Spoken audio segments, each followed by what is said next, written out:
नमस्कार दोस्तों, जय श्री राधे कृष्णा। देवसयानी एकादशी पौराणिक व्रत कथा। पद्मा आषाढ़ शुक्ल एकादशी व्रत कथा समस्त पापों का नाश करती है। पद्मा एकादशी। धर्मराज युधिष्ठिर ने कहा, हे केशव, आषाढ़ शुक्ल एकादशी का क्या नाम है? इस व्रत के करने की विधि क्या है और किस देवता का पूजन किया जाता है?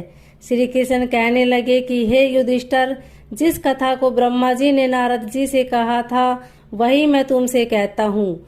एक समय नारद जी ने ब्रह्मा जी से यही प्रश्न किया था। तब ब्रह्मा जी ने उत्तर दिया कि हे नारद, तुमने कली युगी जीवों के उद्धार के लिए बहुत उत्तम प्रश्न किया है, क्योंकि देवसयानी एकादशी का व्रत सब व्रतों में उत्तम है। इस व्रत से समस्त पाप नष्ट हो जाते हैं और जो मनुष्य इस व्रत को नहीं करते वे नरकगामी होते हैं। इस व्रत के करने से भगवान विष्णु प्रसन्न होते हैं। इस एकादशी का नाम पद्मा है। अब मैं तुमसे एक पौराणिक कथा कहता हूँ, तुम मन लगाकर सुनो। सूर्यवंश में मानदाता नाम का एक चक्रवर्ती राजा हुआ है, जो सत्यवादी और महान प्रतापी था। वह अपनी प्रजा का पुत्र की भांति पालन किया करता था। उसकी सारी प्रजा धन धान्य से भरपूर और सुखी थी। उसके राज्य में कभी अकाल नहीं पड़ता था। एक समय उस राजा के राज्य में 3 वर्ष तक वर्षा नहीं हुई और अकाल पड़ गया। प्रजा अन्न की कमी के कारण अत्यंत दुखी हो गई। अन्न के न होने से राज्य में यज्ञादि भी बंद हो गई। एक दिन प्रजा राजा के पास जाकर कहने लगी कि हे राजा, सारी प्रजा त्राही त्राही पुकार रही है, क्योंकि समस्त विश्व की सृष्टि का कारण वर्षा है। वर्षा के अभाव से अकाल पड़ गया है और अकाल से प्रजा मर रही है। इसलिए हे राजन, कोई ऐसा उपाय बताओ जिससे प्रजा का कष्ट दूर हो। राजा मानदाता कहने लगे कि आप लोग ठीक कह रहे हैं। वर्षा से ही अन्न उत्पन्न होता है और आप लोग वर्षा न होने से अत्यंत दुखी हो गए हैं। मैं आप लोगों के दुखों को समझता हूँ। ऐसा कहकर राजा कुछ सेना साथ लेकर वन की तरफ चल दिए। वह अनेक ऋषियों के आश्रम में भ्रमण करता हुआ अंत में ब्रह्मा जी के पुत्र अंगिरा ऋषि के आश्रम में पहुंचा। वहां राजा ने घोड़े से उतरकर अंगिरा ऋषि को प्रणाम किया।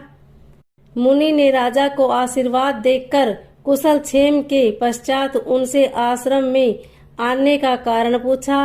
राजा ने हाथ जोड़कर विनती भाव से कहा कि हे भगवान, सब प्रकार से धर्म पालन करने पर भी मेरे राज्य में अकाल पड़ गया है।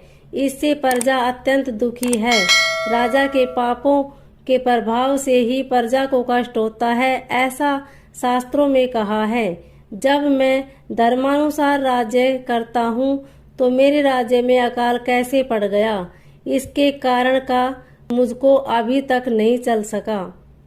अब मैं आपके पास इसी संदेह को निवृत्त कराने के लिए आया हूँ। कृपा करके मेरे इस संदेह को दूर कीजिए, साथ ही प्रजा के कष्ट को दूर करने का उपाय बताइए। इतनी बात सुनकर ऋषि कहने लगे कि हे राजन, यह सतयुग सब युगों में उत्तम है।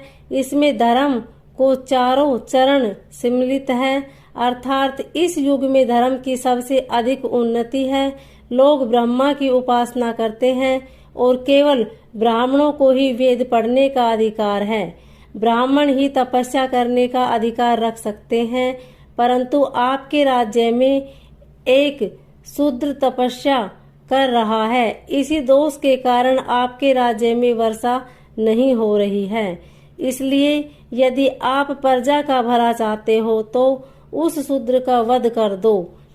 इस पर राजा कहने लगा कि महाराज, मैं उस निरपराध तपस्या करने वाले शूद्र को किस तरह मार सकता हूँ? आप इस दोष से छूटने का कोई दूसरा उपाय बताइए। तब ऋषि कहने लगे कि हे राजन, यदि तुम अन्य उपाय जानना चाहते हो तो सुनो। आषाढ़ मास के शुक्ल पक्ष की पद्मा नाम की एकादशी का विधि पूर्वक व्रत करो। व्रत के प्रभाव से तुम्हारे राज्य में वर्षा होगी और प्रजा सुख प्राप्त करेगी, क्योंकि इस एकादशी का व्रत सब सिद्धियों को देने वाला है और समस्त उपद्रवों को नाश करने वाला है। इस एकादशी का व्रत तुम प्रजा सेवक तथा मंत्रियों सहित करो।